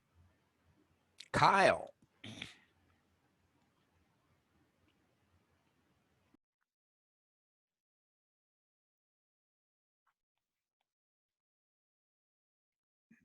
All right. I don't know. Keegan, do you see this? What do you think? This makes sense. Okay. So this is like a different kind of, it's a similar thing to the Curry-Howard, but you just, I mean, it's, you know, it is Curry-Howard essentially, except that you, now maybe in the Curry style, you might write something like lambda x dot lambda f dot f of x has type P arrow Q arrow Q.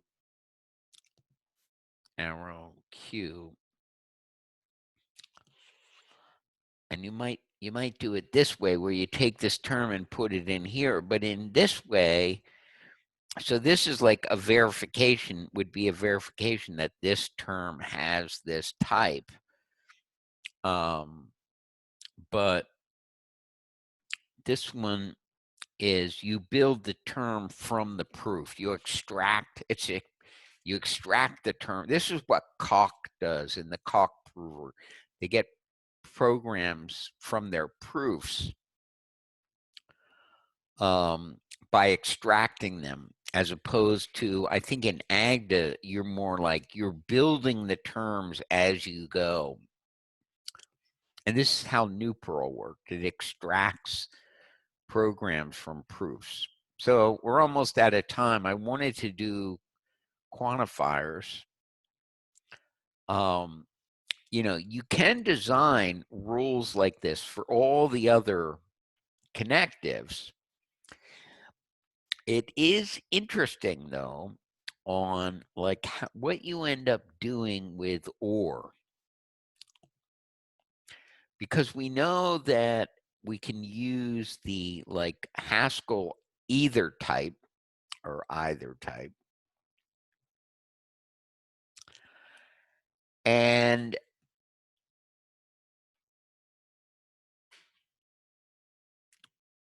I'm not sure I remember off the top of my head, but we only have a minute to go, so it doesn't matter. I could maybe put this up and leave it as homework to try to figure out the rules for the other ones. Like this one, I have room to annotate on here for some of these, like the A and B.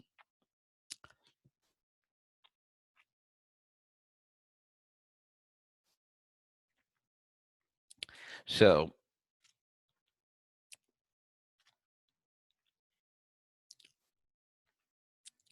if this is x and the extract here is some term t, and then this becomes, so x is the a and b. Oh, I need to scroll down just a little bit maybe. And then we got to give these y and z new names. And then you take t and you substitute, you replace all y's by pi 1 of x. Oh, I went orange. Oh.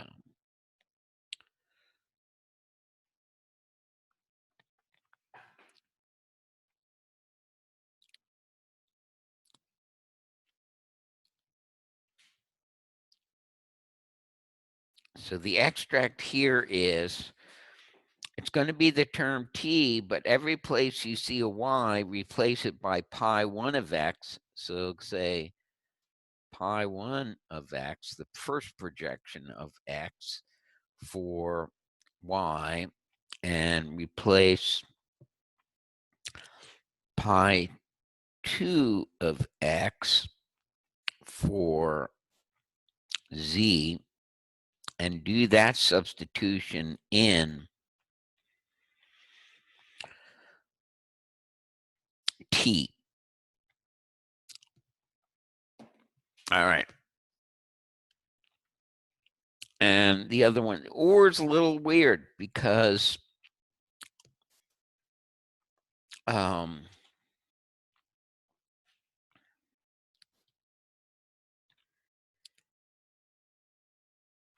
suppose the extract is t here.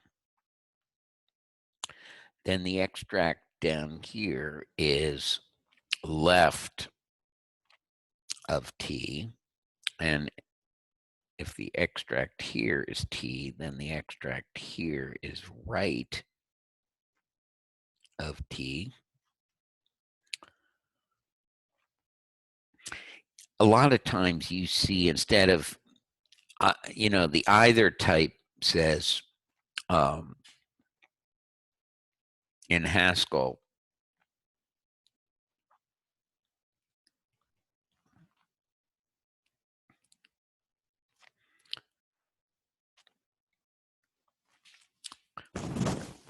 you just tag which one it is. So this is like an or type. You could also say,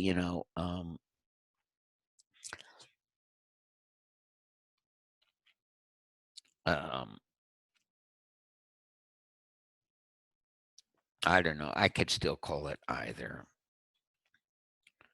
You could also, it's common to see in left A and or in right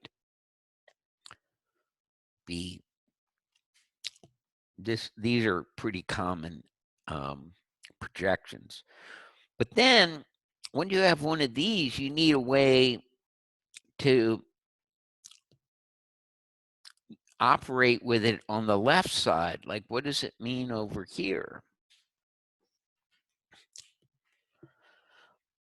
And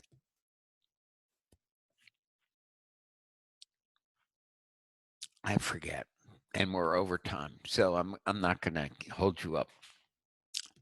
Anyone who wants to stay and talk a little bit more about this is welcome to, but 2 hours is a pretty long time. Any questions?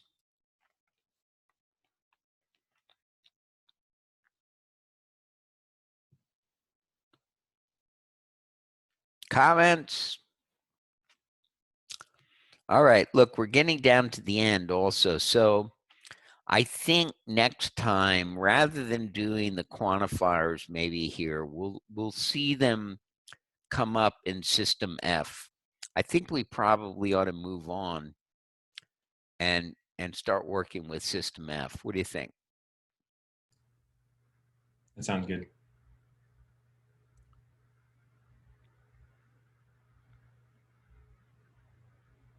Okay.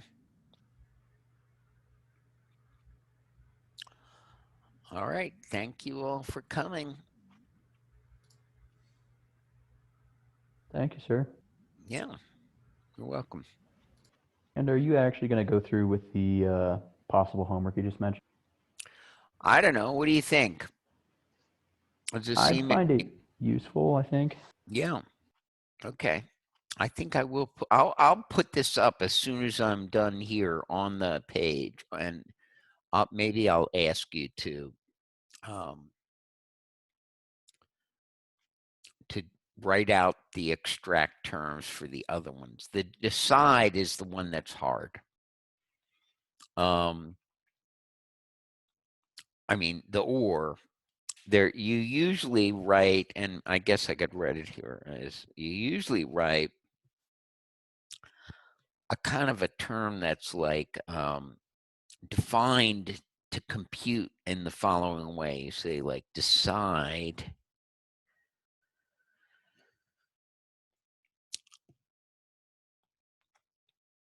and left x.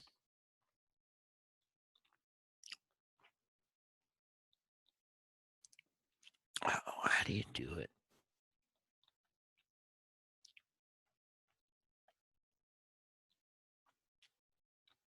What do you say? Decide.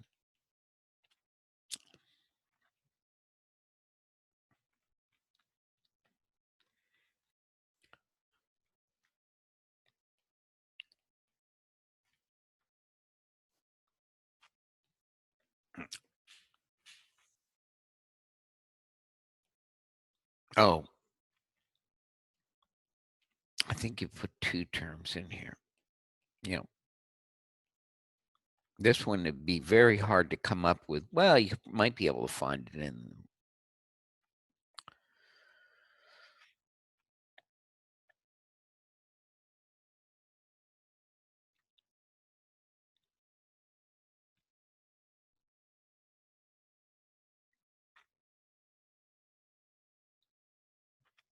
Oh, how does that work? Come on, how can I not remember the decide term? I wonder if I can Google it.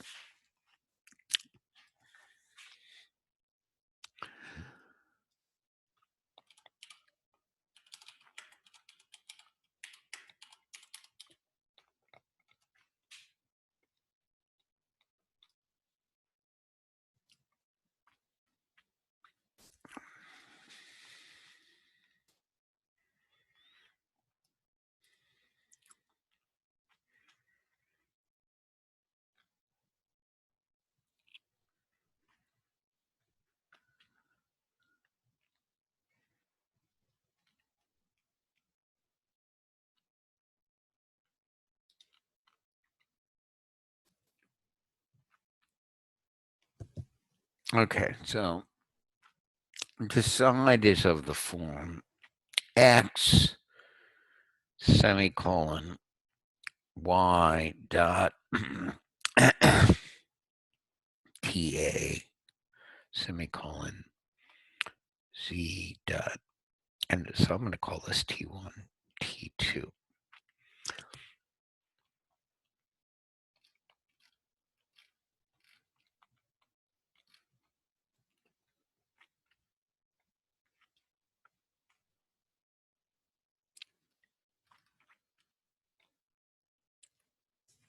Okay, so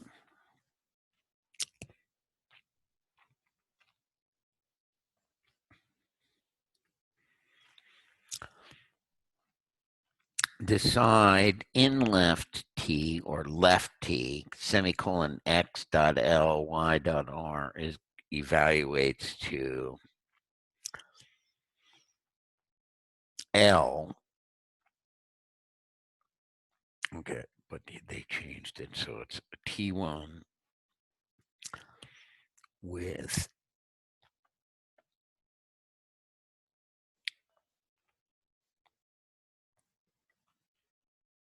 okay left t.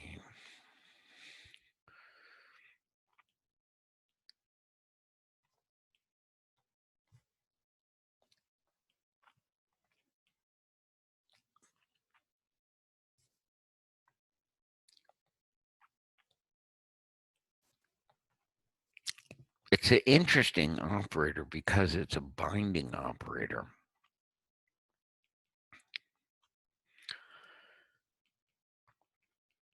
Just like lambda is.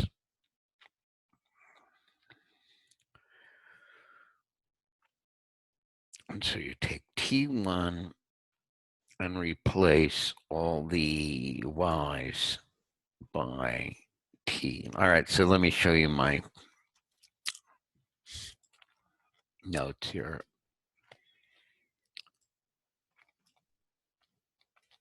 I need to erase this one. That's gone. So you can think of what's the type of decide. I'll tell you in a minute. I can write down here if I see a right applied to some t, and then I have a y dot t1 semicolon z dot t2, that's equal to t2, so this should be t1 up there, t2, where z becomes t. So this may look really crazy.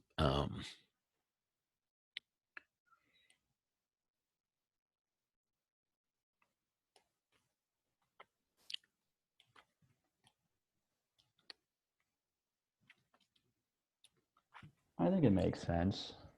So one way to think of this, one way to kind of like implement this thing is to say,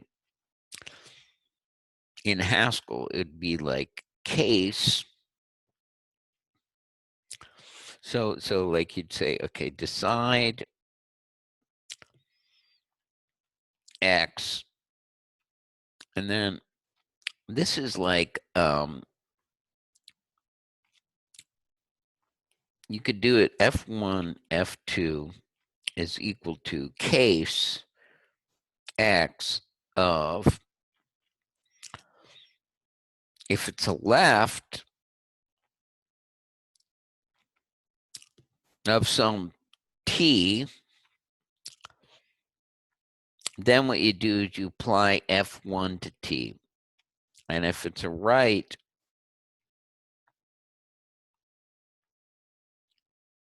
of t, then you apply F2 to t. So what is the type of this thing? This thing is decide has type. I guess I could try and let me undo that, break the type above it, but I'll have to move it down a little bit.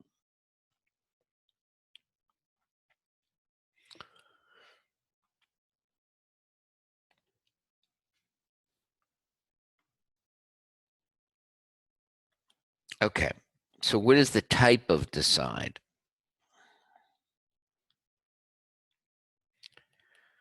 Well, it takes an either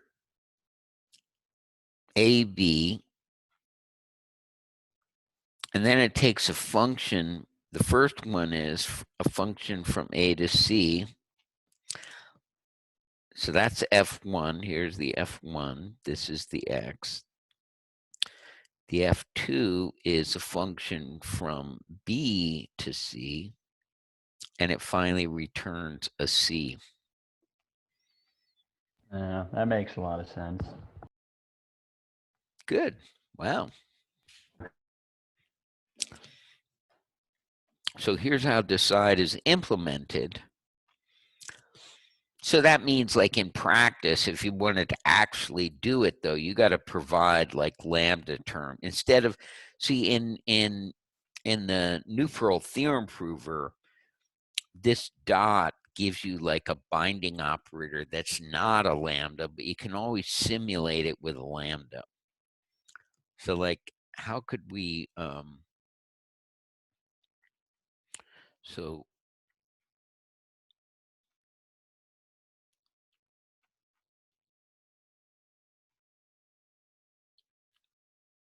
Now, how does the rule work? This is the rule we're worried about, I think. Certainly, this is like, we could call this X, call this Y, call this Z. The B is Z. And the extract is, let's say, T1 here, and the extract here is T2.